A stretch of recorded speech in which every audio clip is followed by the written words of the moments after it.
Good morning, this is Phoenix Amore. It is September 29th, 2014.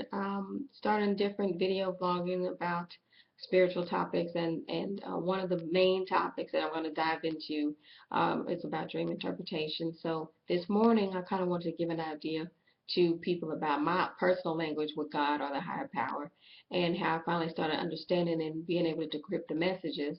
It was really just starting paying attention. I mean, even when I had the weirdest dreams, I would take the time to Google certain symbolism of it to really try to understand what God was trying to tell me.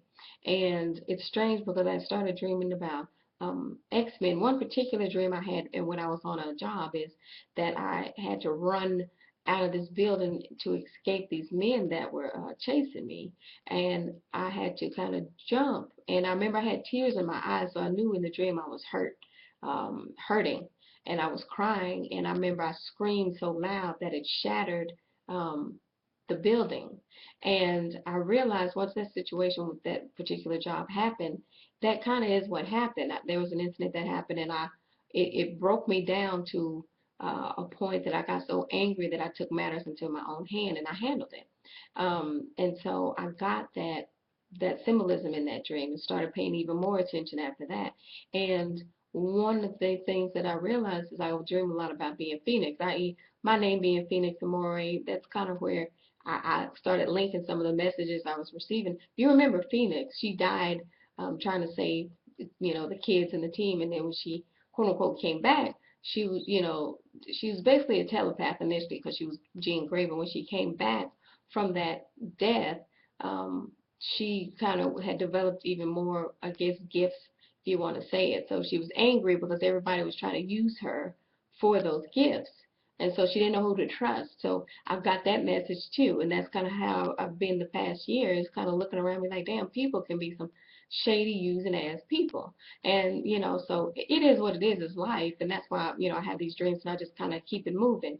But the other thing that I noticed is I had written a lot about Athena. Now, I knew the name Athena because, we read different Greek books or watch documentaries. But here's when I Googled it, I finally got the connection. And this is what I got from this. I'm going to read this excerpt. It says, though Athena is a goddess of war strategy, she disliked fighting without purpose and preferred to use wisdom to settle predicaments. The goddess only encouraged fighting for a reasonable cause or to resolve conflict. She emphasizes everyone to use intuitive wisdom rather than anger or violence. That is key right there. So here's the other excerpt. Athena is the goddess of knowledge, purity, arts, crafts, learning, justice, and wisdom. She represents intelligence, humility, consciousness, cosmic knowledge, creativity, education, enlightenment, the arts, eloquence, and power.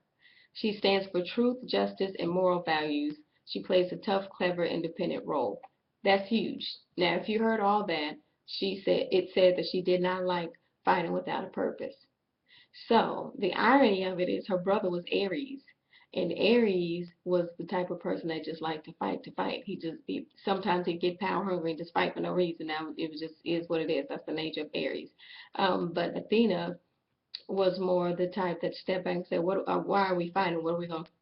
We're going into battle for what? What's the purpose?" Even the bigger keys here: humility, consciousness, cosmic knowledge, creativity.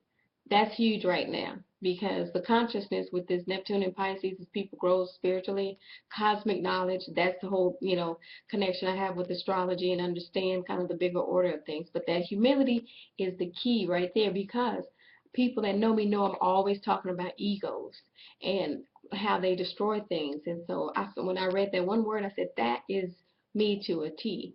And because I've been in fields where I've seen egos destroy many things, and egos destroy relationships, again, whether work or family or love relationships. It's major because an ego blinds you.